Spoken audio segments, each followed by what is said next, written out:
my hand, why don't people understand my intention? They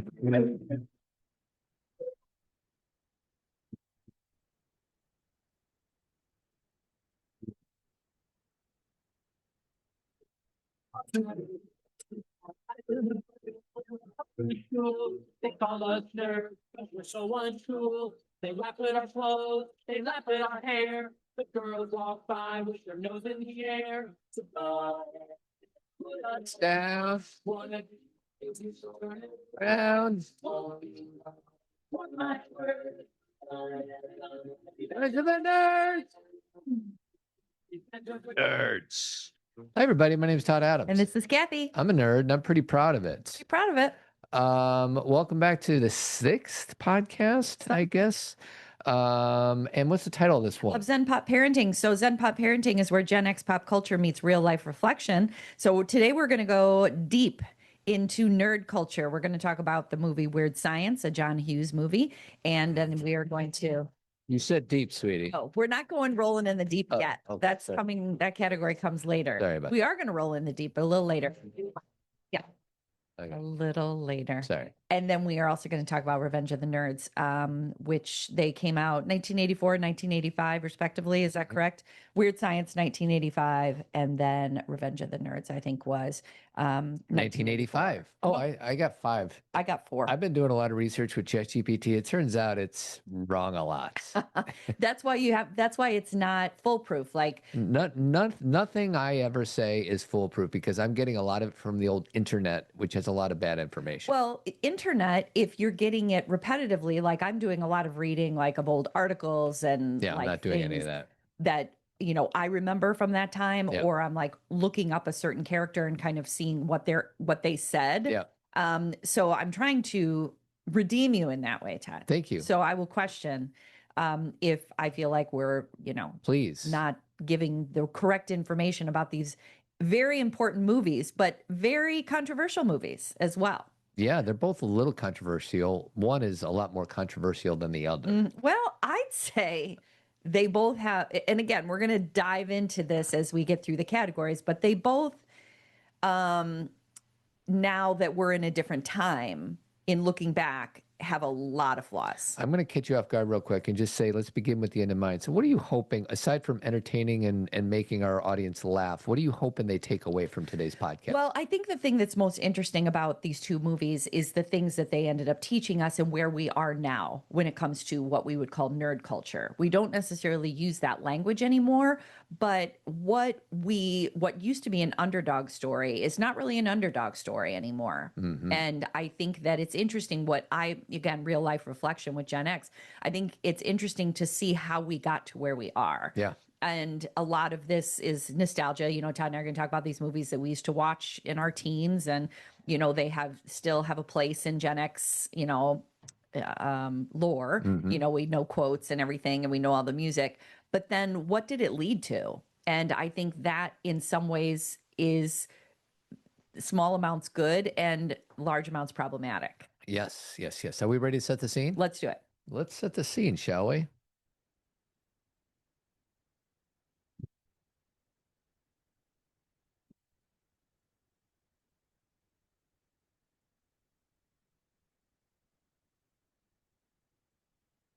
All right.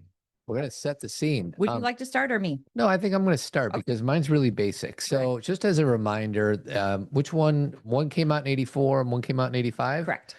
Which one came out when? Weird Science 85, Revenge of the Nerds 84. And obviously this is top of mind for you and I, but I'm just going to remind people who is in both of these movies. Sure. Okay. Anthony Michael Hall was the star of Weird Science. A guy named Ian Mitchell Smith is Wyatt. We'll talk about Wyatt later. Your favorite actor. Kelly LeBrock as Lisa. Bill Paxton, who do you think is the most famous person that came from this movie? Anthony Michael Hall or Bill Paxton? Well, that was Bill Paxton's first or second role, so he definitely wasn't known then, but obviously he had so many hits afterwards. Actually, it's neither of the two. Who is it, sweetie? Who's the most famous person to come out of this movie? Okay, give me a second. Most famous person to come out of Weird Science. By far. And it's not Chet. It's not Lisa. Nope. Give me a hint. Why am I having a blank? I feel like I should know.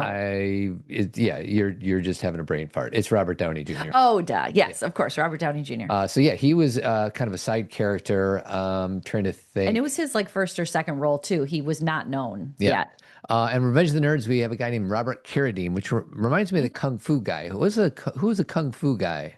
Yes, but different person. Different Yes. same last name? The Carradine? other guy used to walk the earth. He sure did. Like in Pulp Fiction. I'm Yeah. gonna walk the earth. Anthony Edwards is Hmm. Gilbert, and Anthony kind of pushed away from this movie I He sure read. did. He's like, I don't want to be known as Ted And McGinley. yeah, well, first of all, Go ahead. Anthony Edwards then moved on to ER and Yeah. won an Emmy and so And he was on. also in Zodiac. He was. Ted McGinley, and I think of him as the Happy Days latecomer, and then Married with Children. Wasn't he in Married with Children He was too? in, so first of all, he's Stan Gable and he was in Happy Days. He was in Married with Children. He's now in Shrinking, the show Shrinking. And he was also in Dynasty. Oh, Yeah, okay. he had a big 80s run. He did. He had great hair. Probably still Mhm. does. Timothy Busfield, who I always think of as the guy, the crabby dude The brother. from Field of Dreams, He's Annie's but brother. he's also in 30 something, I want to say. He sure was. Yeah. Curtis Armstrong, who did he play? Booger. Booger. And he was in Risky Business and some other ones. And those are, oh, and John Goodman was in it. He was the coach. He was the coach of the Alpha Beta football team. So that's my version of setting it up. Just kind of Ah, alpha, beta, ooh, ah. They really needed to work on that. they sure did. That wasn't a deep song. What was the sorority? What was the cool sorority girls? They were the Pies. Pie. And was it, do you remember what the Letters were? No. We'll figure it out. So that's my setting the stage or setting the scene. What do you got? Hello, lambdas. We're the Pies. I can't remember the letters. I'm trying to see their house, but it doesn't matter. But again, even calling them the Pies, Right. there was purpose behind that was cringy. Anyway, a few things about setting the scene. Let's just talk about what was going on in the world, okay? So Ronald Reagan was president. A lot of the things that we talk about on Zen Pop Parenting, it has Ronald Reagan as president, That's because because he was there for 8 years. Yeah. So, but, a lot of conservative ideals, family values, I'm putting that in air quotes, trickle down economics, idealized version of America that ignored a lot of inequality. Yeah. Like that was the thing about the 80s is there was a lot of like idealization and we just looked away from things. Cold War was still on. And we kind of, we haven't really talked about this, but Gen Xers, for as much as we can say we're not dealing with as much as millennials and Gen Zs did, we did have kind of an underlying dread about the Cold War. Like that was a thing. Yeah. Like, didn't you think about that? I did. And so that was kind of part of our culture. Which is why people think we have more of a dark humor and kind of ironic and sarcastic kind of humor, is because there was like this underlying thing of like, if there is a nuclear war, get under your desk. You know what I mean? We didn't know what to do with that information. Correct. Suspicious of the sun. Just said we will marry you. I don't subscribe to this point of Such an ignorant thing to do. Yeah, Cold War was probably our biggest thing that we had to worry about, right? No, there was so many movies, The Day After. Was that what it was called? I think it was the day after. Yeah. So anyway, we just grew up with that middle life class or middle life. Let me say that again. Middle class life Okay. was changing. Okay. So middle class was very typical. I consider me growing up in a middle class environment as you were as well. And I remember my dad telling me from the time I was a teenager and on, it's shrinking, it's shrinking. Like he was very concerned about people having jobs because things were going away. Factory jobs were going away. Things that we're still dealing with now. The ball started rolling way back when. A lot of divorce was happening. A lot of kids who were being living in two different homes. Divorce was still. I don't want to say people didn't talk about it because they did. It was more common than it had been previously. Just Sure. put it that way. But there was still a lot of discomfort around talking Yeah. about it. We were all latchkey kids. We were raising ourselves, et cetera. And so that means we were raised on underdog stories. There was a lot of like things where we wanted heroes, right? So we had a lot of Karate Kid stuff, which we talked about a few weeks ago. The Goonies, which we haven't talked about yet. I don't know if we will. We better. And then Revenge of the Nerds, which was another underdog story, which again, it's about being underestimated and then, winning in the end. And then we were being, nerd culture, obviously in these two movies we're talking about today, but also War Games was a big movie about, a kind of a nerdy kid who almost started World War III. And there was also a lot of raunchy comedies going on, which both of these comedies are raunchy in themselves, but Porky's, Fast Times at Ridgemont High, this is kind of the era we were in. And as you remember from our first Zen Pop Parenting, MTV was on a roll. Like at this point, MTV had been around for 3 or 4 years. It was a big part of our life. And geeky stuff started to feel kind of normal. Like we started, Terminator, Ghostbusters, all this was coming. Can you think of any, and not to put you on the spot, but right. in the last 20 years, because this came out in 1985, which was whatever, 30 some odd years ago. What nerdish movies can you think of that came out in the last 20 years that kind of like filled the void of these 80s movies going away? Well, I mean, different nerdy kind of things. Like Mean Girls had a nerd quality to it. Booksmart, these girls are supposed, and obviously I'm glad I'm speaking of movies that focused on girls because that's not what was happening in the 80s. It was all boys' stories. Right. And so I think of American Pie. Were those four guys nerds? See, that's the thing is like it because what's his name was like a lacrosse star, so he wasn't a nerd. No. What's his name was a nerd. Finch. He was a little nerdy. The one who ends up with the one who has diarrhea in the bathroom. Jennifer Coolidge? Yes, that one. I think he was the nerdiest of the four. It also says Napoleon Dynamite. Oh, for sure. And that was more 90s. Super Bad. Yeah. Kind of. Yes, because they weren't getting invited to parties and stuff. And then last one, Juno.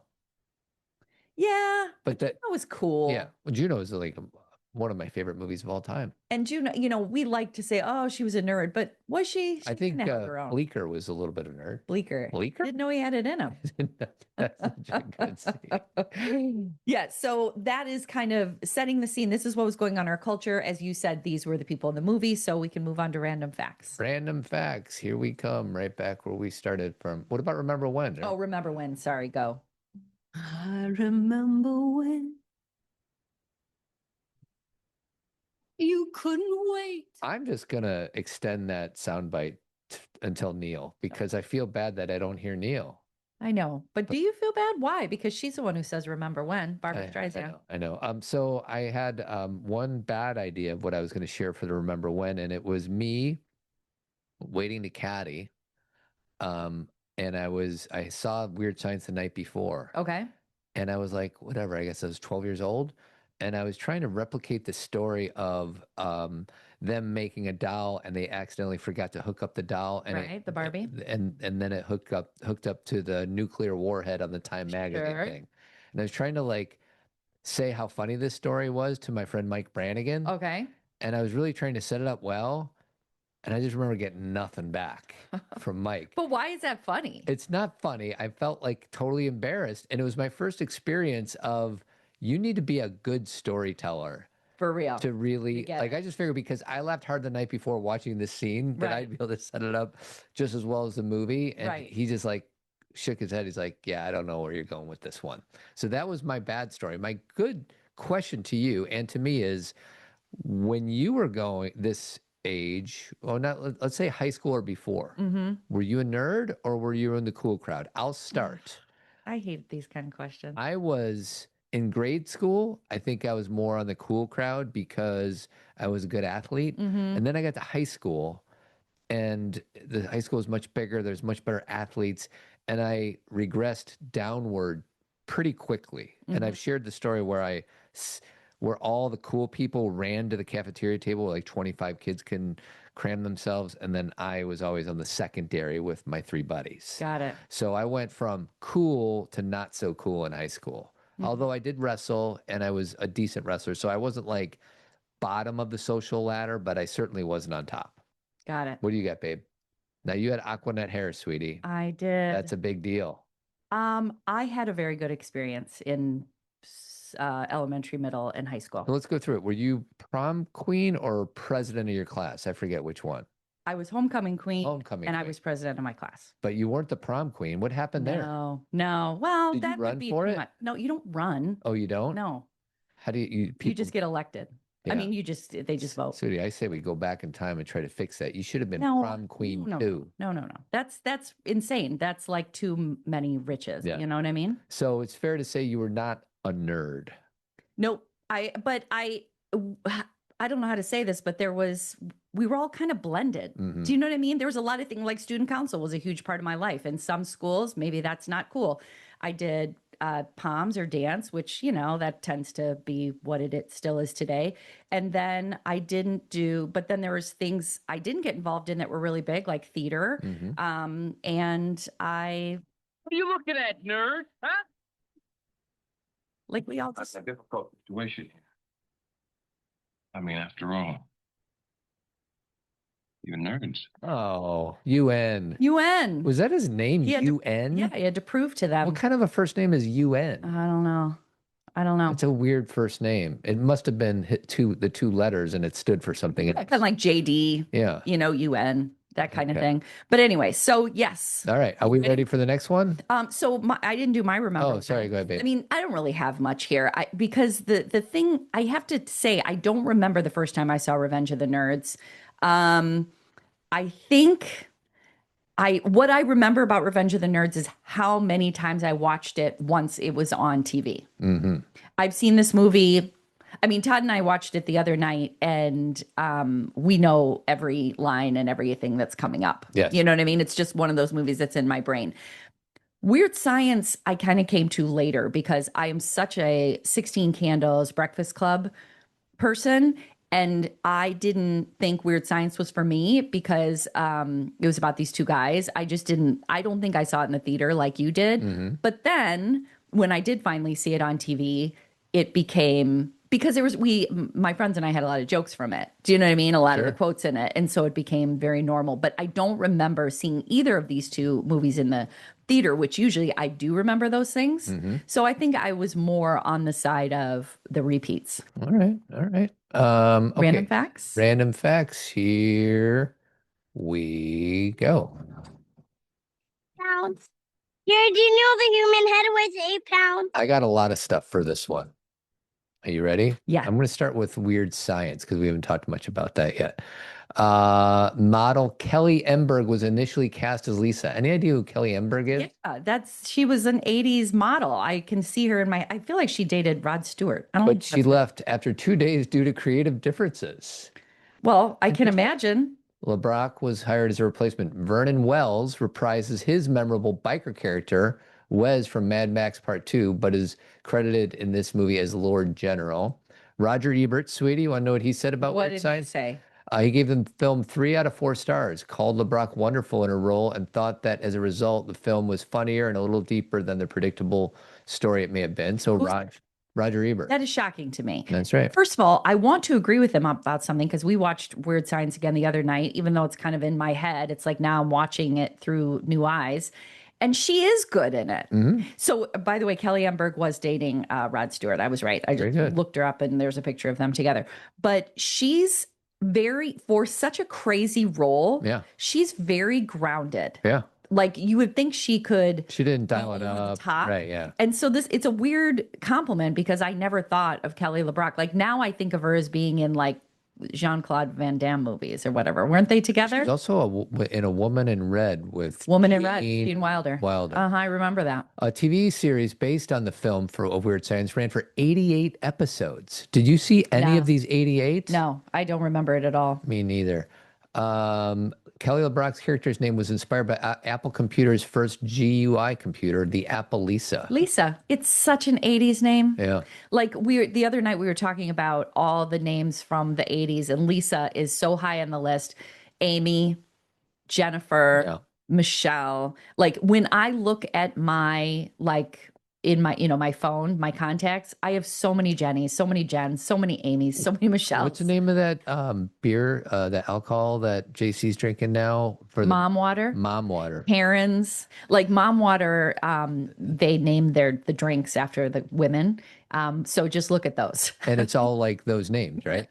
Anthony Michael Hall passed on starring in National Lampoon's European Vacation to be in this film. Oh my gosh, that's a good random fact. As a result, neither Russ Griswold nor his sister Audrey were ever played by the same actors from film to film until Dana Barron. I don't know if this is true. Is Dana Barron, do you even know who that is? She reprised her role as Audrey in Christmas Vacation Part 2, Cousin Eddie's Island Adventure. It sounds like it might be true, I have no idea. but I don't know. In an interview with Howard Stern, Robert Downey Jr. cleared up the rumors that he defecated in Kelly LeBrock's trailer. He stated that he and his co-star Robert Russler, who played Mad Max, joked about defecating in people's trailers throughout the shoot. They eventually did it in one of the female cast members' trailer, but it was not LeBrock's. That's kind of disgusting. Yeah, gross. Yeah, and I don't even know if it's true. Well, and these guys were young. Like Anthony Michael Hall was 17 Yep. when he did Weird Science, which means he would have been like 15 when he did 16 Candles and 16 when he did Breakfast Club. Yep. Like that was young breakout. Are you ready for Revenge of the Nerds random facts? Do you want me to do my Weird Science random? Sure, if you got them sort of that way, sure. Really think I have any ones that are more interesting. Oh, I know one thing that supposedly John Hughes wanted to cast a musician in the title role of Weird Science. A musician. He talked about Prince, David Lee Roth but see, I'm questioning this because they then go to music. And so in the article, it said that he then decided to have Oingo Boingo sing the song. I'm like, well, did you want them to be in the movie or sing the title song? But anyway, that was a John Hughes thing. And then you may have already said this, but he wrote this script in 2 days. Yes, I have not said that, but I did read that. Yeah. So John Hughes wrote this script in 2 days. And Todd and I were talking about that the other night. We're like, yeah, seems like it. Yeah. Because it is not a fleshed out story. No. It goes in like. It's funny. It's good. It gets weird at the end. It's like very strange. Yeah. The tone is strange. Heading over to Revenge of the Nerds. First of all, there was Revenge of the Nerds 2, 3, and 4. Did you watch any of these? Yes, I watched 2. That was called Nerds in Paradise. Yes, and I might have seen 3. I did not see 4. But the one where they're in paradise, Anthony Edwards is at the beginning, remember? But then, or he's on the phone. He's on the phone or something. Yeah, but he's not in it as much. I think I saw 2. I don't think I saw 3 or 4. But Ogre somehow turns into a nerd. Yeah, he becomes part of their team. Lamar was one of the guys from Karate Kid. He sure was. Sure was. I'm gonna knock your socks off with one of these, and I don't know if it's true, but I'm gonna go to these first. Lambda Lambda Lambda, the fraternity depicted in this film, would end up becoming the name of an actual fraternity in real life at the University of Connecticut in 2006. Yes, and yes, I kind of read it. So it's really one because I kind of read it as like nerd-centric groups kind of claimed it. But was it a nationally recognized? I don't know. I can look it up. Okay. All right. So you ready for me to knock your socks off? Before you do that, Sure. Did you get where this was filmed, Revenge of the Nerds? University of Arizona. Right, and they kind of regretted it. Yes, because there's a lot of inappropriate things that go on in this movie. Correct. Okay, go ahead. Knock my socks. I got 2 of them. Okay. One is Judy, who you like. I love Judy. So you say you gotta be free. Can I play that part for you, Yeah, sweetie? please. All right, let's do that. You can all sing along. The words are really easy. Thanks, Judy. So I say I gotta be free. So I say I gotta be me. So I say. So I say. Oh, Judy. Say you gotta be. And Oh Gilbert's my God. laughing because Gilbert loves Judy. Judy was the woman who plays Judy was Okay. also in another movie that we did on Zen Pop Parenting. That's Already? actually that's getting released tomorrow. So which one are we releasing? She's in The Outsiders? She is. Any And- idea who she might be? She's the one in Valley Girl, too. I don't know who that is, but do you? It's Cherry's friend. Correct. At the movie. So she's also in Valley Girl. So remember when we were trying to come up with, and we were like, what else has she been in? She's Judy. She's Judy. And I think her name was Marcia in The Outsiders. Yes. And in Valley Girl, her name's Susie. And I just hope that I never have to do a Zen Pop Parenting on Valley Girl. You will. Can't wait. Sorry, it's coming. There's no way that this one's true, but I'm going to say it anyways. Okay. Donald Gibb, he played Ogre, Okay. lives in Chicago, Okay. and is the co-owner for the Chicago karaoke bar Trader Todd's. You are kidding me. No idea if it's true, but that's what the internet told me. Okay. First of all, you have to figure out if that's true. I tried. I think he was also the spokesperson for some type of alcohol, but Okay. First, we have to explain this whole thing. okay. Is that Trader Todd's was like my favorite bar, like right before Todd and I got married. Mhm. And so my girlfriends for my bachelorette party knew that and took me to Trader Todd's. They knew that because I like to karaoke Yes. and take over. And Yes. I could be obnoxious. And then didn't you like join a guy in a duet? Every person who went up, I was like, duet. Do you remember any songs that you duetted to? I duetted to Don't Go Breaking My Heart. I think we figured out in our last conversation I did Islands in the Stream. Islands in the Stream. Is it in the stream? On the stream? I Where, have no where are idea. they in the stream? I don't know. Yes, I kept So don't go breaking my heart. I wanna break in your heart. I was good. And I had I thought I was good.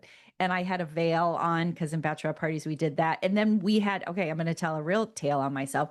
Then there were upstairs is where we had like the party before we came down to karaoke. They like rented out the top and there was a stripper. Oh no. I know that was such a thing. My girls cannot Sure, believe it's still that. a thing, isn't it? I'm sure it is. But anyway, and then I'll tell another part of the story. Okay. Is that Todd and I lived together at the time. We lived together before we got married.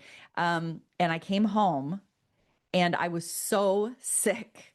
And you have a picture of me on the bathroom floor Yeah. throwing up. And I'll give even more scoop about this. Yeah. I have not thrown up from drinking since then. That is quite the accomplishment. I sweetie. know. I was like, this is never happening again. This is not.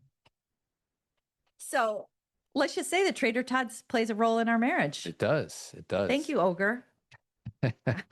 All right. Are we ready for the next one? Let me see. I have a few things for Revenge of the Nerds, supposedly. Michael J. Fox was originally considered for Lewis in Revenge of the Nerds. Do you think that's true? No. It said he had scheduling conflicts with family ties. They're mixing that up with Back to the Future, but proceed. You're right, but it says Lewis. It says Lewis. It doesn't say like, I think they got it mixed up. well, maybe he could have been, maybe it was more than one I'm not movie. saying no. I'm saying not likely. So this kind of made me laugh. There in an interview that Curtis Armstrong did, he said that he was almost rejected for Booger because he looked too clean, which Booger does not look clean. He does a in good this job movie. of looking unclean. And then that's about it. Okay. So WTF? That escalated quickly. I mean, that really got out of hand fast. It jumped up a notch. It did, didn't it? So I feel like we could spend an hour on the WTF. Okay, Like I feel like we WTF. created this category with the thought of Revenge of the Nerds being And something Weird that Science. you would do. Yeah, so kind of treat this WTF category as the bigger picture of all the things that are wrong with this movie. Because we can say that it's part of our culture and that we know it and that we had fun with it, but we also have to address all the things that are wrong. Can I first start with something that is a little bit less intense? Sure. You know when they're doing fireball, Fireball, fireball. and he's like taking the lighter and he's like Blowing, it up. And then he turns to the right, Right. directly Why does he do towards that? the curtains. Right.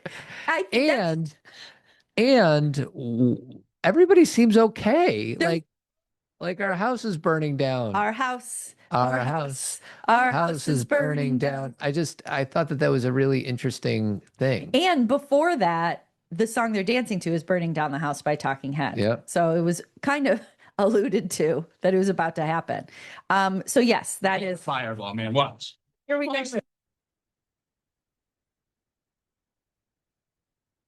Okay. Okay, we got it. All right. So do you want me to start or do you want to start about the I- problematic nature? Yeah, let's just, are you gonna start Revenge or with Weird Science? Weird Science. Yeah, start with Weird Science. Okay. So obviously, Weird Science is a male fantasy at the expense of women. Yep. Okay, let's just say it. So they literally create a woman, and she solely exists for them. Yeah. She actually says, Kelly LeBrock has lines in the movie where she's like, I am theirs. They made me. Yeah. They can do whatever they want with me. I belong to I them. belong to them. Yeah. It's very objectifying, Yeah. you know, to say the least. Weird Science, we're going to say this about Revenge of the Nerds too, but consent and autonomy are completely ignored. Yeah. It's just not part of this story. Even though Lisa's kind of powerful, you know, she's like big player in the movie. Her whole identity is male fantasy. Yeah. Okay. It's actually kind of, I'm saying air quotes, enjoyable, meaning interesting to see all the things they're cutting out of the magazine. Yeah. Which is so 80s. We would cut things out of the magazine and then they keep putting it into the computer. And then you see all the things that they put in to make her perfect. David Lee Roth, but also brilliant, like, you know, Einstein. Yeah. And then, you know, obviously the face that she has and the body. So, so the boys, their entitlement to her body, you know what I mean? That they get to do whatever they want. It's just never questioned. Like, you know, the first thing they want to do is take a shower. Yeah. You know, they just get to watch her and look at her. It's total. Obviously there's total toxic gender norms. Sure. Okay. So the solution to these boys' problems of being nerds and being depantsed in front of people and bullied is to get a hot woman who makes them look cool, who gives them each a car with their name on the license plate to boost their confidence. And so it's that old school thing, Todd, that it's a woman's role to fix a man's self-esteem. I just thought of another movie that is along the same lines. Let's hear it. And one that I love.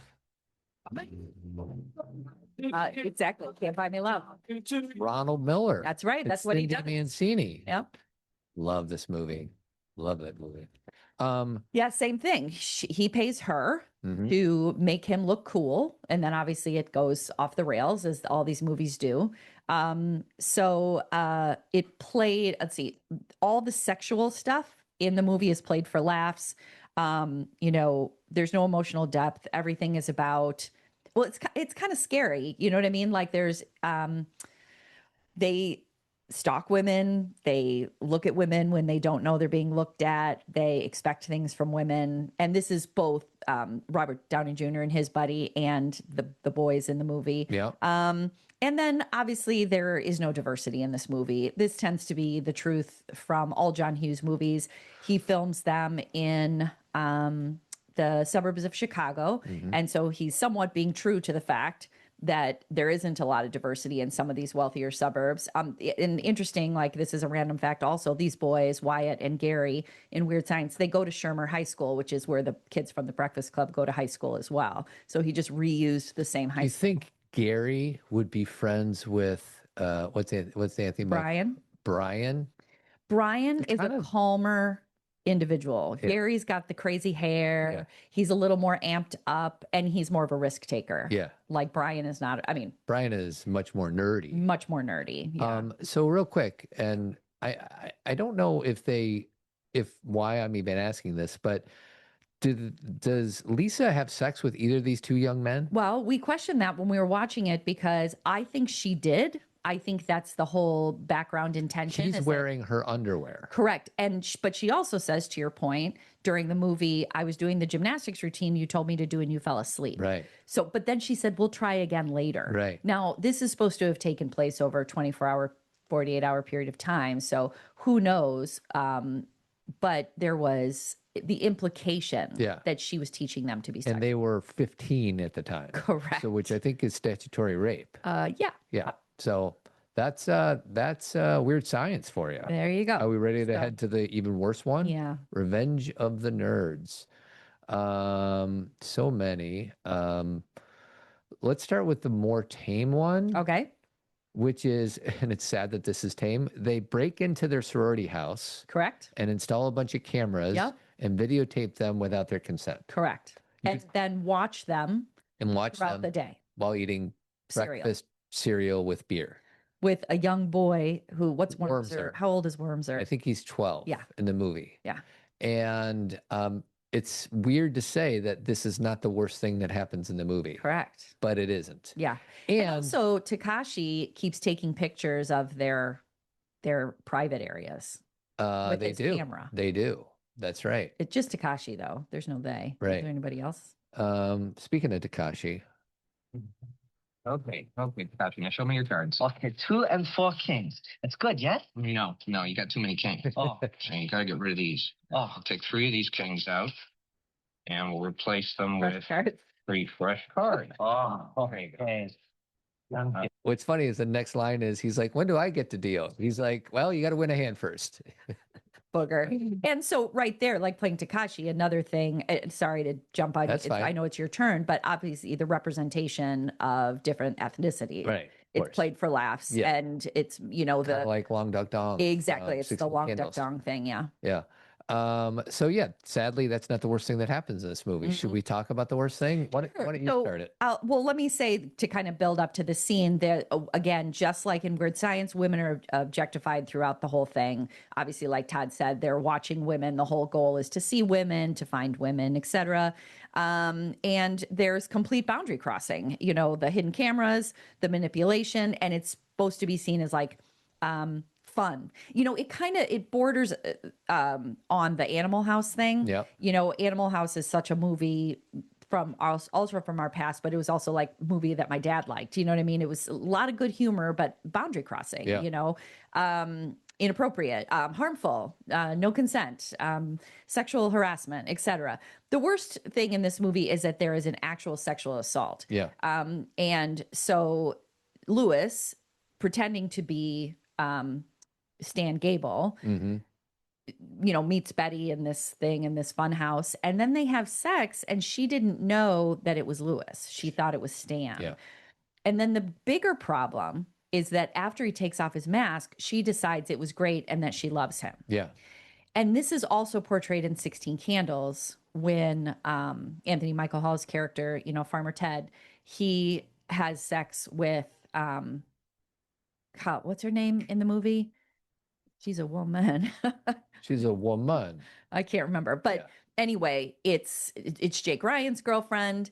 He is supposed to drive her home. He doesn't. They have sex in a parking lot of her church. It's almost like John Hughes saw this movie and got inspired by it or something. Exactly. Well, Or maybe it was all written at the same time. I don't know which came first. who knows? But then he also had sex with her, and she's like, you know what? I think I liked it. Yeah. Which is this is very problematic because this. I mean, we don't have Talk enough about words. normalizing sexual assault Correct. for young, you know, I was like 12 at the time. Like, oh, okay, I guess this is Right. normal. Right. They'll fall in love with me after Yeah. I show them Right. the man that I am. Yeah. And you know, so that in itself is and that the women would be that dumb, like that they would be that like easily to sway and manipulate and to harm, and that they would be okay with it. It just, especially in 16 Candles, because she's supposed to be such a powerhouse, and she, you So know, what would be the Mount Rushmore, the 4 examples of worst moments from a consensual standpoint for our childhood movies? I 'Cause think Revenge of the Nerds is number 1. I think it's number 1 also. I think 16 Candles is number 2.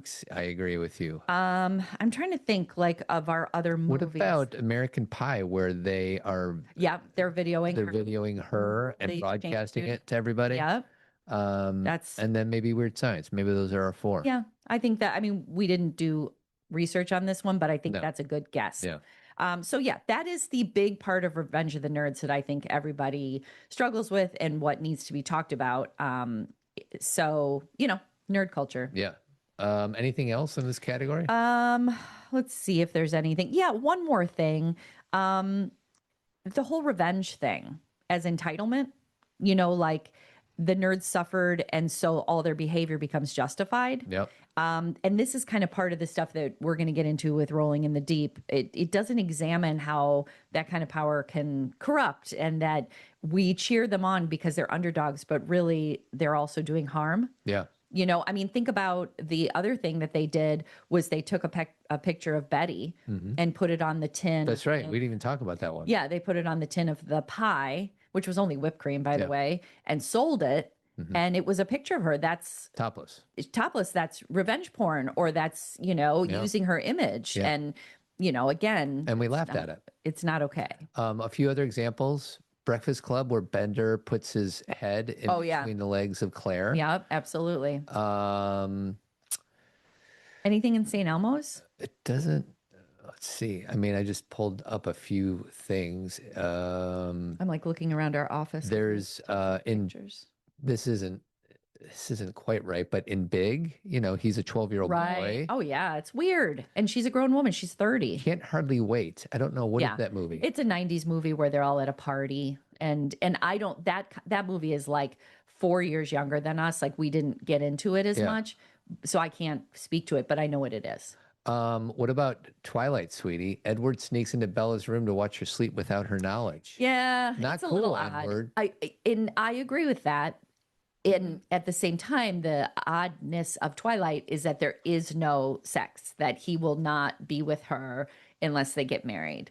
And he doesn't want to kiss her and he doesn't want to be with her in a sexual way because he's afraid he'll hurt her. So while he should not be sitting in her room watching her sleep, very strange, there's also this like Christian, and it we do know from the author that it was like a Christian mentality Yeah. of like, we're not going to do What anything. about this? There you go. It's another one.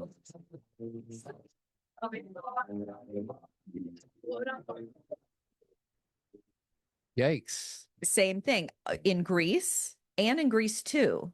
Remember reproduction in Greece too? No, sweetie, I didn't watch it. You Okay, did. you missed it. We're also going to do something about Greece too. Maybe Can't we'll do a wait. Valley Girl Greece too. Can't wait. But yeah, it's more common than not. Yeah. Let's just say that. And again, this is for our generation, all the unlearning we've had to do, Mhm. and it's not all gone. There's Yeah. still things in movies that are completely inappropriate. And we still, even if it's not as overt as it was in the 80s, there's still that feeling of the women don't really know what they want. And men need to tell them and show them and take it from them. Yeah. They need to be convinced and overpower them. I mean, 50 Shades of Grey, that's an offshoot of Twilight, actually. But that whole submission thing, Yeah.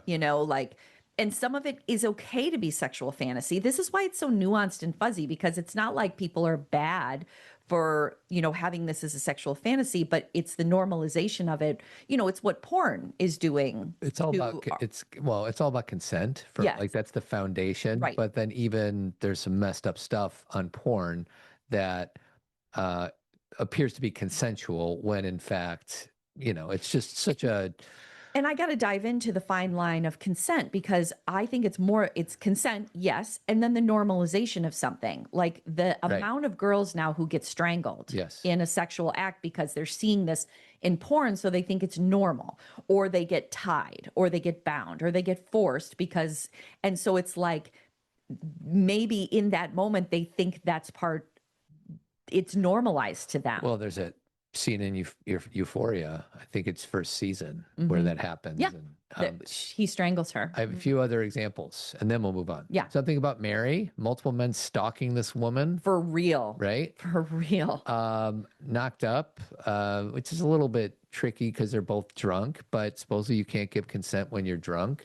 Yeah, the scene is again messy and gray, because she also says he doesn't use birth control. Right. And she's like, "What do you mean?" And he says, "Well, you told me to just do it." Yeah. And she didn't mean do it without a condom. That's what I like to call a miscommunication. Exactly, big time. Last one, and License to Drive, which is pretty messed up. Don't they put Heather Graham in the trunk of the For car sure. when she's drunk? Sweetie, the Coreys. Yes. We're gonna do a show about the Coreys too. We should do a show. I about the know. Corys. I'm not kidding. Like the Corey Feldman and Corey Haim still linger in Right. today's Hollywood as far as being whistleblowers. And Corey Haim is no longer with us, but there's a lot of story there. So this is, should we go to Zen Parenting here? You want to do hot take, or you wanted to do something else? Is hot take now? We could, this is my, Boy, it's hot. This is hot. I've never got this hot in Brooklyn, but it's like Africa hot. Tarzan couldn't take this kind of hot. What's that from? you don't know? Oh, It's from Biloxi Blues. I don't know. Eh. It sounds like Matthew Broderick. Is it Matthew him? Broderick. That's exactly Okay, right. so I've got a hot take for Weird Science and then Revenge of the Nerds. You ready? You know what my hot take is for Weird Science. Wyatt. Wyatt is not a good actor. And I'm sorry, Ian Mitchell Smith. like, you are so cute now grown up, and you are so cute even in the movie, but he cannot get his face straight. He is laughing in every scene, especially in the opening. Like, Anthony Michael Hall is committed. Like, he is in this role like he's pretending it's the most normal thing. Wyatt is laughing in every scene. Even when I was young and I saw this movie, I was like, what's going on with this actor? Like, he's pulling me out of the movie. Does he do that for you? He has a different cadence, let's say. He's so stiff. Yeah. You know, and he's so cute, and he has a few moments here and there. He's a little whiny. He is and he's so afraid of Chet. But see, that's part of the character. I get that. My hot take is Wyatt, come on. But you know what? He didn't act after this. So I think he knew it wasn't his calling. That was it. I think he was in another movie. I think it was a National Lampoon's movie with Chris Penn. Oh, really? Yeah, I had no idea. and the guy from Mask and Eric Stoltz? Eric Stoltz. I'll look it up. I forget what that was. So that's my hot take for Weird Science. Yeah. Do you have any? Or I don't. I actually did not. I came unprepared for my hot take. My hot take in Revenge of the Nerds is Betty shouldn't have been so accepted quickly by those nerds. Betty, first of all, the whole like scene we were talking about where she's sexually assaulted by Lewis, and then all of a sudden it decides she loves him. Mhm. And then at the very end, when they're like, you know, we're nerds, if you're a nerd, come down here with us. And Betty runs there with them. I'm like, dude, you have done so much harm to these guys. There's no like apology, there's no like redemption. And all of a sudden they're like, yeah, Betty's with us. You know what I mean? Never get tired of Betty.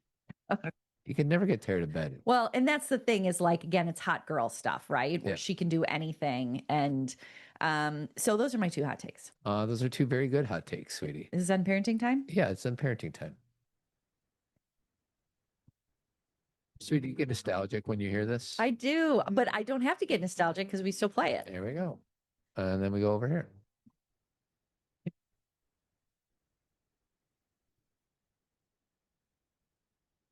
All right. I don't know what I have for rolling in the deep. We already talked about it. Gender, consent. What else do I have for weird science rolling in the deep? What's up with Chet and Wyatt? Like, really Awful sibling. not good. Chet is so mean. Chet is so mean. I mean, first of all, he's been in the Marines. Where's he been? Somewhere. He's been in the Yeah, something like that. army or something. And he comes home and Wyatt explains that his parents do not trust Wyatt, but they trust Chet.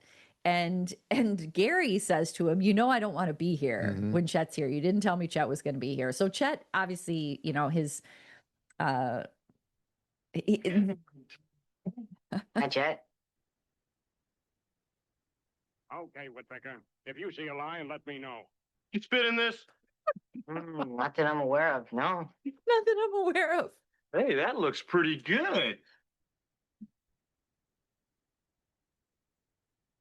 Now make yourself one, dickweed. He's a legendary character. We question this time when we watch it, where did Chet go the night that they made Lisa? Where was Chet? It's like hunting or something. Yeah, I think he went hunting. Because he came home and he had a gun, Yeah. which is great, whatever. So yes, I think that sibling ship could use some support. Dirty ass. Oh, this is a better one.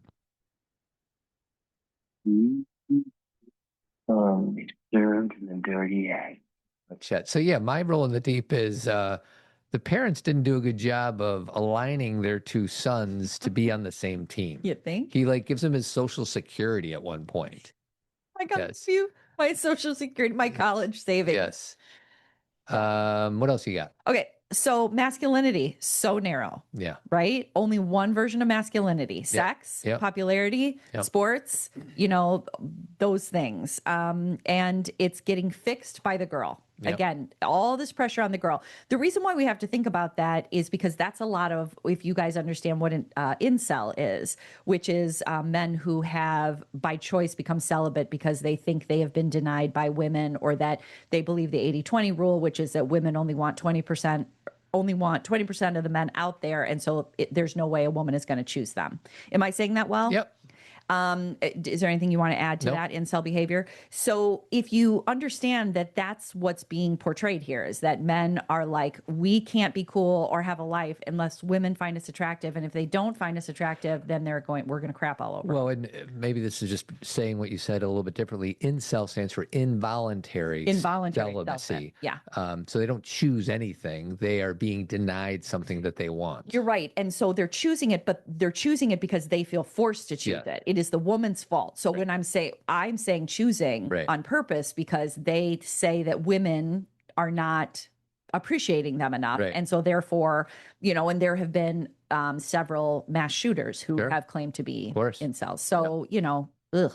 Okay. So masculinity, super narrow. And men aren't expected to grow that much emotionally.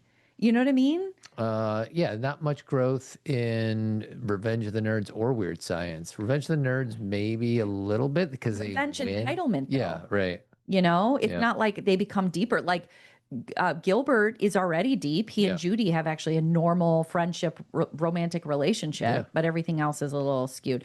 Again, girls are the sidekicks. They're the punchlines. Yeah.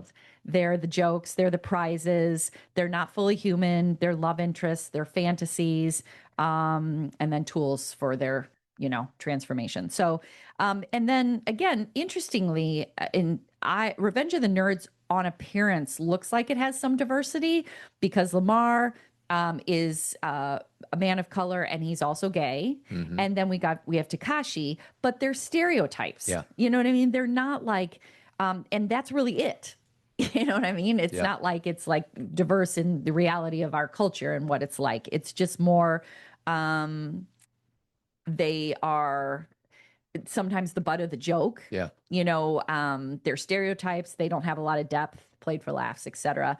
In Revenge of the Nerds, the Moos are in it, the Omega Moos. And so there are some girls, but you don't get to know anybody except Judy and Betty. Yeah. So they're just not a big part of it.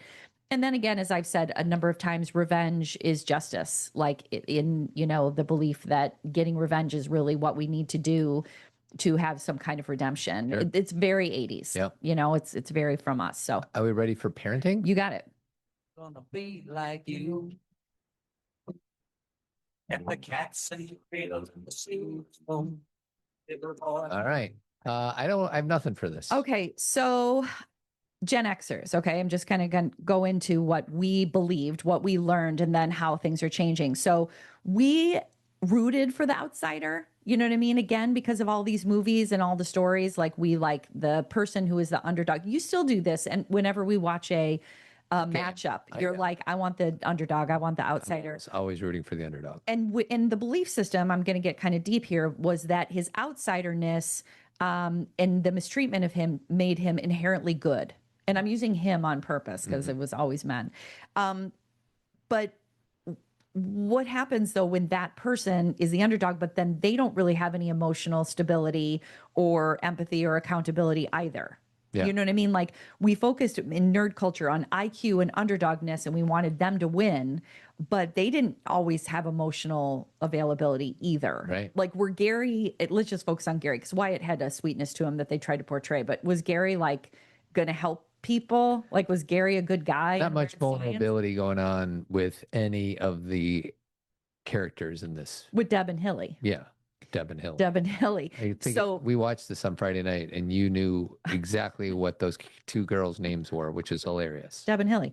And so they, I think in our culture now what we understand is the importance of EQ, which is emotional intelligence, and how that's really what helps a person thrive and have a deeper deeper sense of self-understanding, but also to do good things in the world. Yeah. It's not just about IQ, but there's still a lot of parents who are very focused on IQ, who don't make empathy or feelings a thing. So this is, where did we get this from? Yeah. We got this from our pop culture.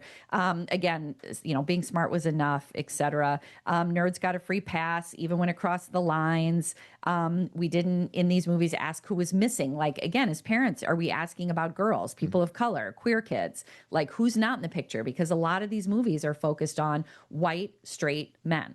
And again, yes, you can say, well, what about Lamar? Or what about, Betty's in it? Or what about, Lisa or whatever? And she was so powerful. But again, you have to remember what they're representing in the movie. Yeah. They might be in it, but they are not the people we're focused on. And I was thinking about John Hughes movies, and I was thinking about how he wrote 16 Candles for Molly Ringwald, which is for her, she talks about that and she now sees it as kind of strange because she was a little 15. creepy. Right. And so she is the protagonist of that movie. But again, her whole arc is about Jake Ryan. Yeah. You know what I mean? Like when you really think about the person who had the biggest arc, even though it all ends up messed up in the parking lot of the church, it's Farmer Ted. Like he has the biggest change, or Jake. Yeah. So it's like maybe I don't. And again, the other women in the movie and the other girls are Carolyn.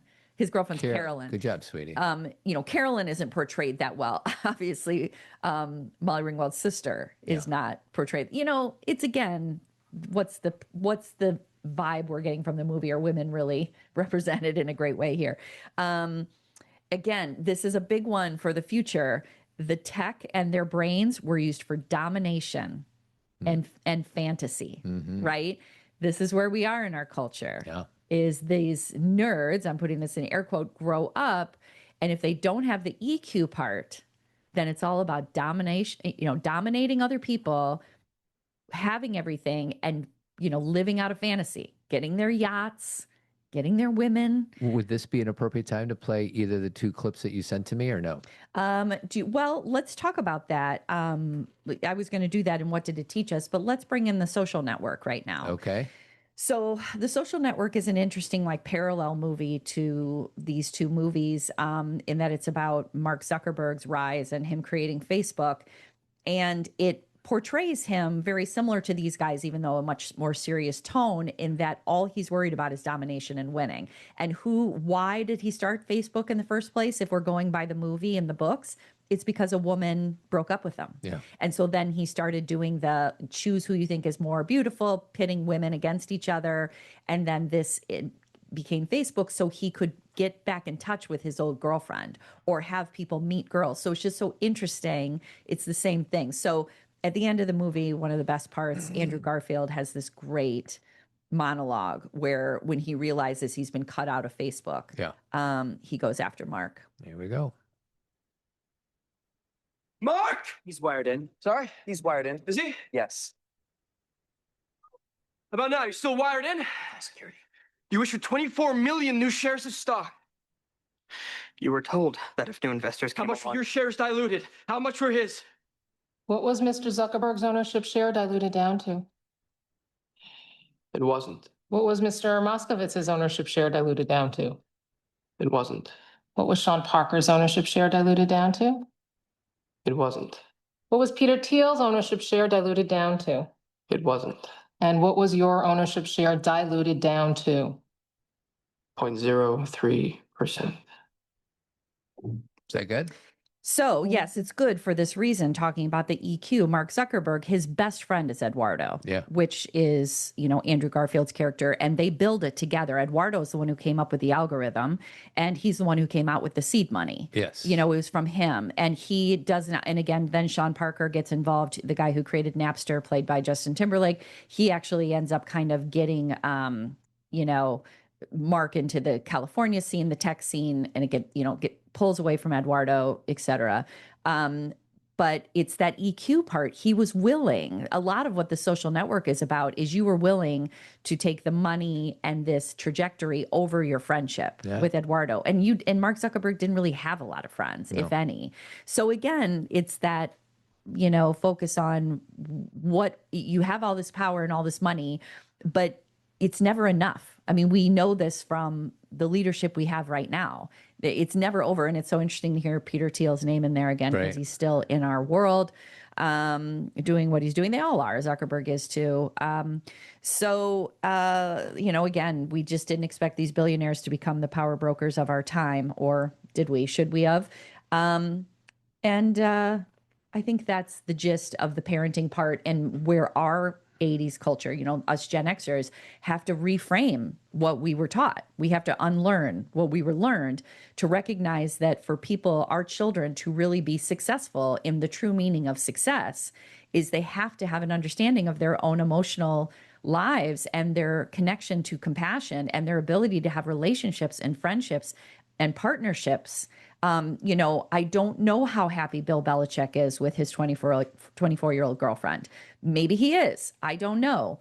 But he's literally triple the age of this woman. And again, a lot of people are portraying her as being the bad person. Have you noticed that? Sure. And it may be. We don't know. I don't know. But there is this belief that it's more, she seems like more of a prize, right? It's more like, oh my God, look what he got, versus is he having a healthy relationship?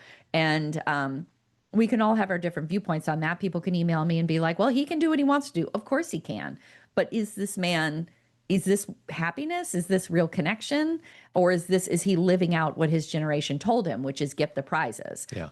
Just like Jeff Bezos getting his 5th yacht. Get the yacht. Get the, Diddy doing it. They're looking for something in the wrong places. Yeah, trying to fill a hole that it doesn't have a bottom. Correct. All Okay. right, ready for what did it teach us? Yeah.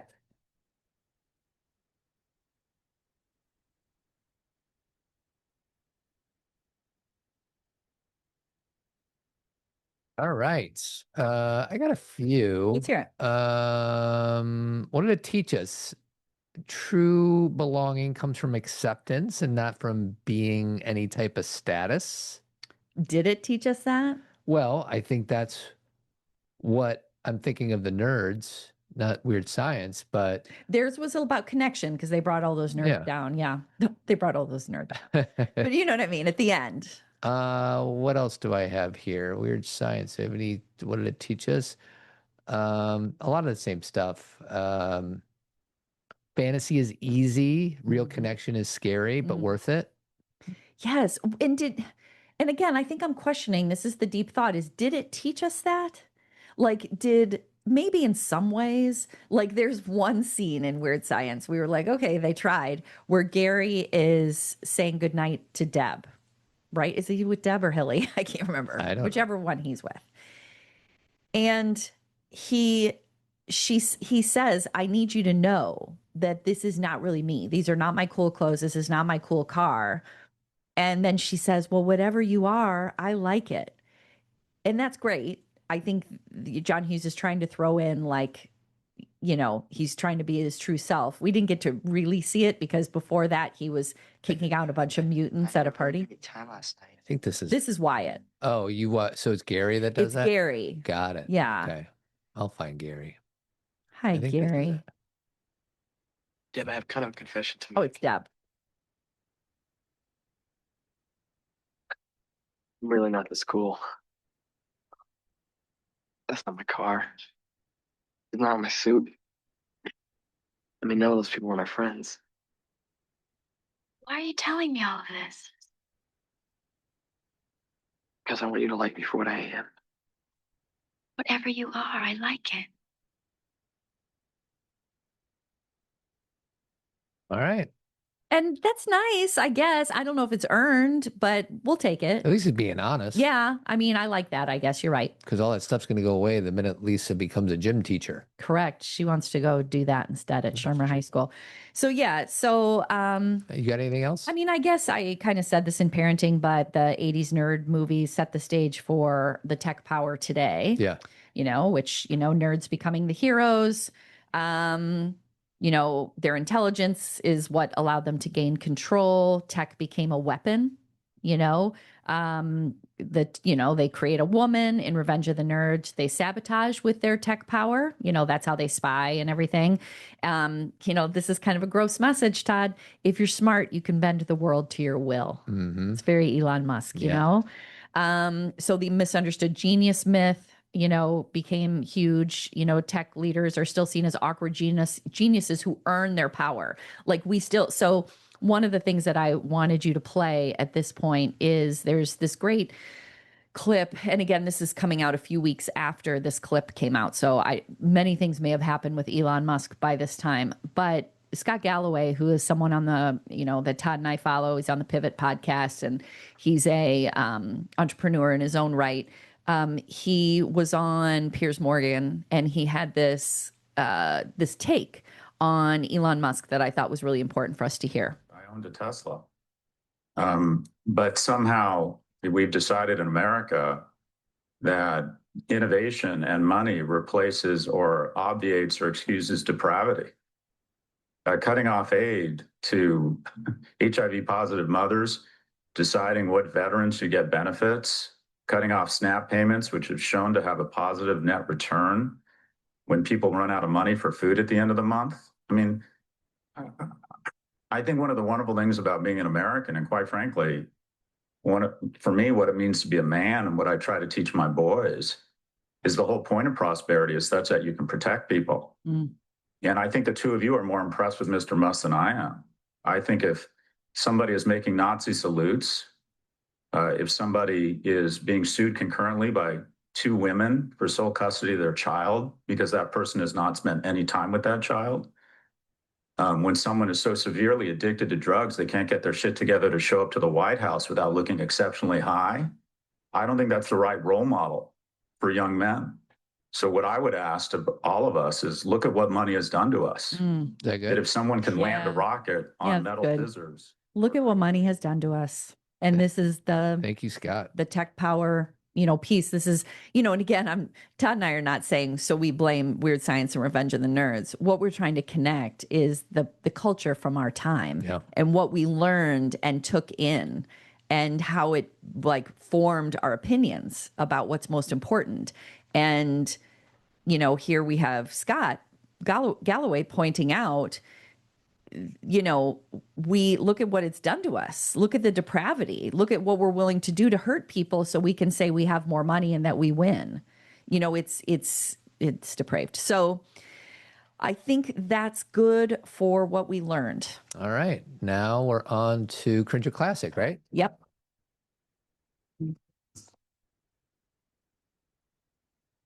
Nobody puts baby in a corner. Well, Oh, Johnny. He's the best. Cringe or Classic, what do I have, if anything? The only thing I have for Cringe or Classic is the theme song to Weird Science. That's cringe, Oh my right? God. No, I love the theme song. Really? I love the opening of this movie. And by the way, at the beginning of this podcast, you played the wrong version of Weird Science. You played the song Weird Science, but you played the radio edit. Oh. And I like the other one that's used at the beginning of the movie. Oh, I don't know if I can figure that one out. Well, if you go to the opening scene of Weird Science, where they're watching them do gymnastics, completely, and they play it. All right, let me see if I can find it. Do you want, as you're looking for it, do you want me to talk? Go ahead. So I have to say that for as much as I've seen these movies and I had a lot of Gen X enjoyment of them, the truth is they're super cringe because it's hard for me to overlook all of these pieces that are they're hard to, what's the word I'm looking for? It's hard for me to be like, that's a great movie. Yeah. Because it's pretty significant. So many things that are wrong with it. There's so many things that are wrong. Again, they are important time capsules. Yeah. Here we go.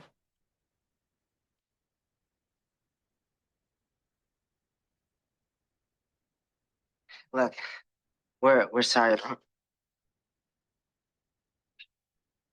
She's alive. Science. What going on with this song? I love it. I love it. Really? Yes, I have fun. It's Oingo Boingo. How many playlists is this song on for you? I'm guessing 0. Todd, if you look at my phone right now, you will see it. It is on 2 different playlists. Really? It's on my fun, dance, long walk playlist. Many things with that playlist.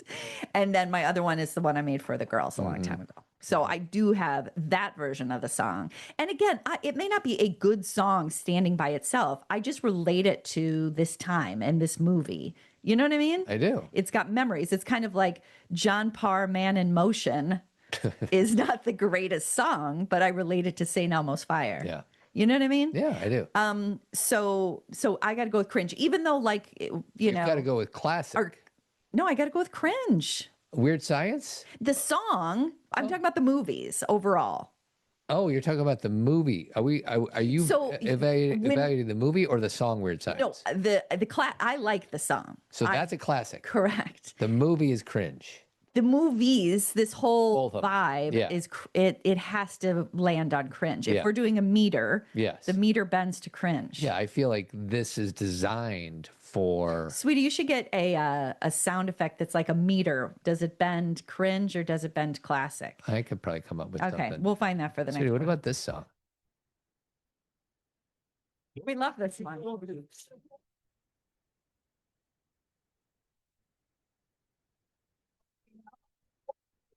They're working on the house.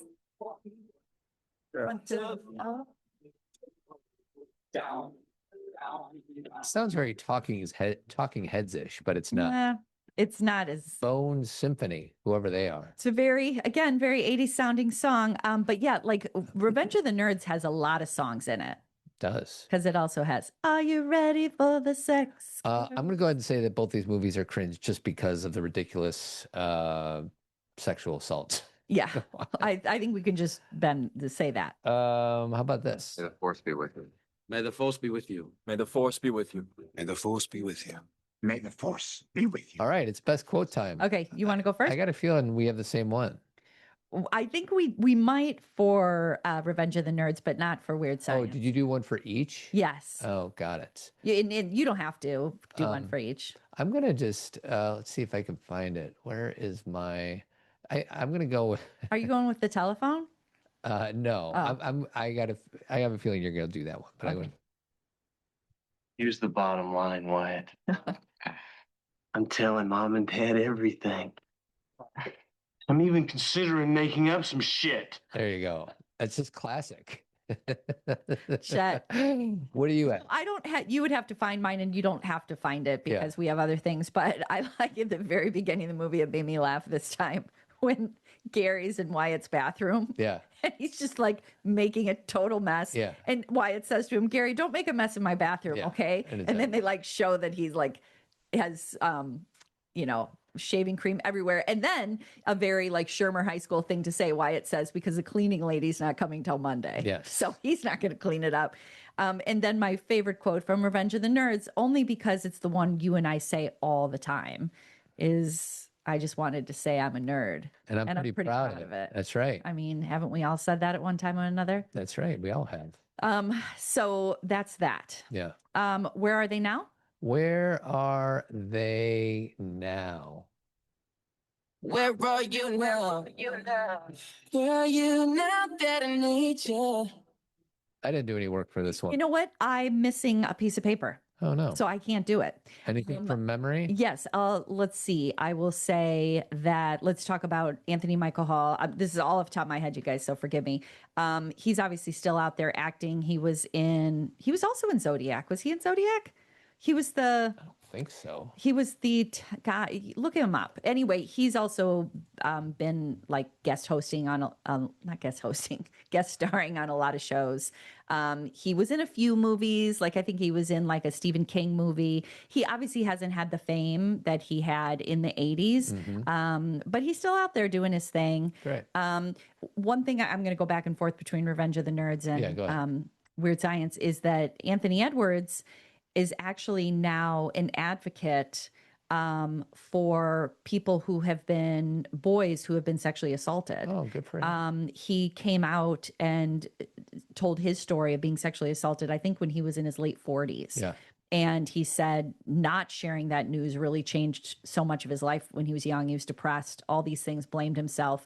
And now he is an advocate and outspoken. And it's interesting because I was listening to a completely different podcast called Betrayed.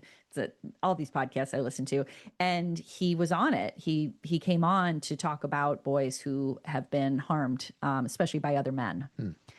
So that's a big thing for him. It says Anthony Michael Hall is known for War Machine. Never heard of it. Never heard of it. Live by Night. Never heard of it. Never heard. Foxcatcher. I didn't see Foxcatcher. I didn't either, but we know that movie. And he's in The Dark Knight, isn't he? That's the movie I was thinking of. Not Zodiac, but The Dark Knight. He's the journalist. Yeah. That was the movie. Let's see. Who are some other people that are still around that we see? Obviously, Wyatt's not around anymore. Bill Paxton, who played Chet, he died. Yeah. which is He topped out at Titanic. yes, which it's so funny because they did not put that as one of his. He was in Big Love and he was in Avatar too, right? No, Avatar. I don't know. I'm just going to go through some actors. You tell me if you know anything Okay. about what they've been doing in the last 10 years. Okay. Robert Carradine.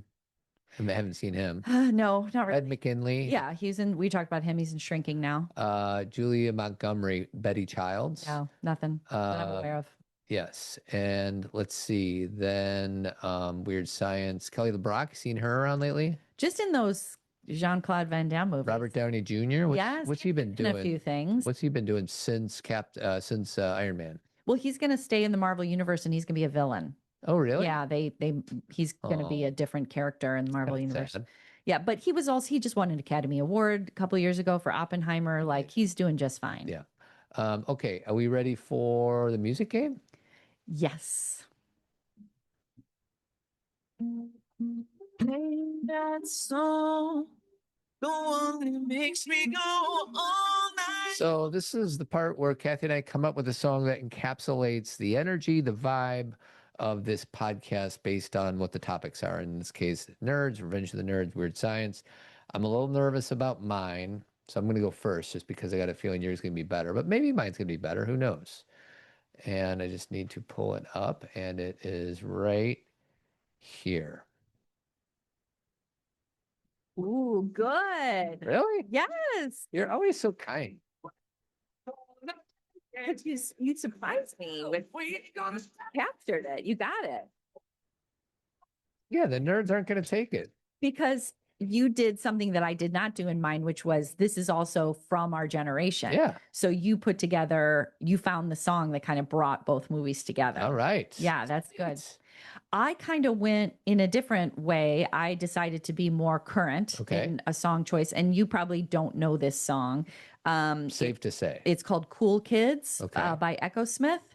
And go in like about 28, 30 seconds so we can get to the verse. Okay. The hers is falling behind. Maybe go in a little more if you can get to the chorus. Can you see the lyrics? Let's see. Here we go. Cool kids, kids,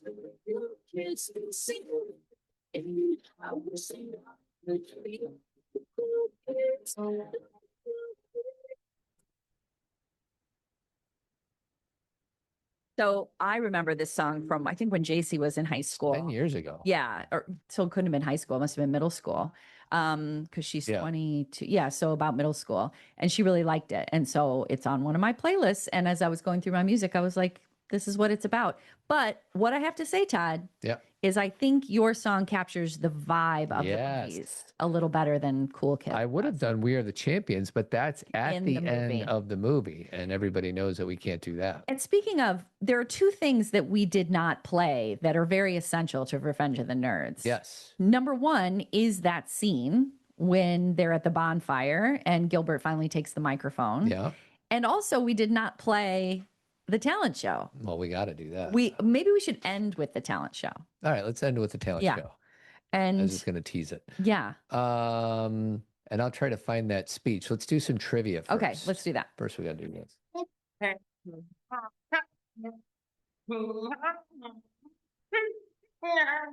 No, good enough. Not a ton of trivia, just a little bit. What's the name of the high school Gary and Wyatt attended? Shermer High School. Very good. What role does Lisa take on in the final scene of the movie? I already gave that away. From Nerds, the music competition scene was inspired by which real-life 80s band? Devo. Very good. What's Booger's real first name? Oh, I know this. They call him by that name. I can't remember. Dudley. Dudley. What is the name of the college that they attend? Adams. And that is our last name. So this is what's funny. The Adams. So it's ADAMS. And then they are the ATOMS. That's right. And then the last one's kind of dumb because you already said it. What's the name of the sorority that helps the nerds? The Omega Moos. Omega Moos. Very good. And we didn't do the best scene. We're still kind of. I think that's where best scene was the one where we were going to play those things. That's the truth, baby. I called every night for like a month. I'm talking devotion, man. Every damn night? Every night, Mitch. I ain't playing with you. On the telephone? This is This boy talking about on the telephone, man. Man, it's good. Damn, we know there's a telephone. That's so good. and then she hung up on him. That's right. So yes, that's the scene that makes us laugh the most. Then you had this one too. Would you please turn me back to normal, please? Chat. I haven't done anything to you. No, but you've done plenty to your brother. Like what? Well, let me see. You've nagged him, harassed him, suppressed him, kept him in fear of you, extorted money from him. It's done out of love. Chat. Just for that, I ought to give you a set of elephant balls. He kind of looks like Pizza the Hutt from Spaceballs crossed with Jabba the Hutt from Star Wars. Return of the Jedi. Sorry. Technically. Yeah, well, in that, just so because people can't see it, Lisa turns Chet into like a big, gross, like Jabba kind of character, and he's making all those bubbly, farty sounds. Yes, it's pretty funny. He's like, it's done out of love. Any final thoughts that we didn't get to that you want to make sure we got to? Like I said, I'm totally missing a page from everything I wrote here, so I don't know. But I think that this was the this Join it because no one's really going to be free until nerd persecution ends. That's right. Right. And so that's the thing is maybe what I'll say is that there were some good messages that was offered to us about that we're okay as we are.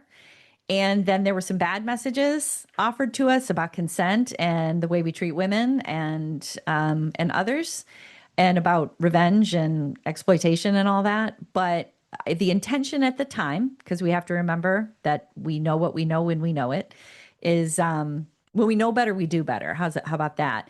Is that the intention at the time was to empower. So hopefully it empowered us in a positive way, in some ways that we can hold on to and then let go of the other aspects of it that maybe weren't as helpful in the long run. And this is kind of a hidden line that I think is funny from Weird Science that not many people talk about. Why? They created me on their computer. Not gonna stand here and listen to this baloney. He won't, you know. He doesn't stand for baloney. He doesn't. Good old Nanny and Grampy. Hey, Nanny. Hey, Grampy. And then also the scene we didn't play where Gary's like, he's a plumber, so I guess you plumb. I guess you plumb, Dad. So yeah, there's a lot in there. Did I send you any other quotes? I think that was all of them. Yeah. So thanks for listening, everybody. And what we will say is you can find Weird Science, I think, on Paramount Plus, but you can't find Revenge of the Nerds anywhere. No. Todd and I had to kind of piece it together through YouTube clips and memory. And I forgot to mention our sponsor in the last few podcasts, so apologies. We might make a mid-roll, but we'll see in case we don't. Jeremy Kraft, he's a bald-headed beauty. He does painting and remodeling throughout the Chicagoland area. So if you need a kitchen redone, you need your house painted, Jeremy's your guy. Avidco.net, 630-956-1800. We're going to close with this.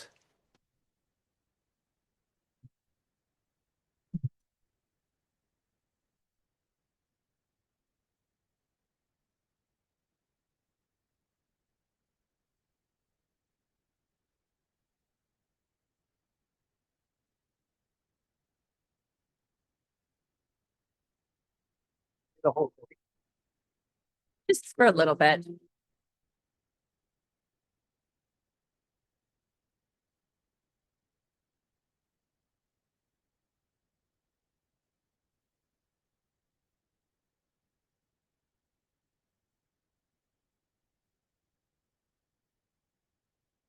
Can't hear Lamar though.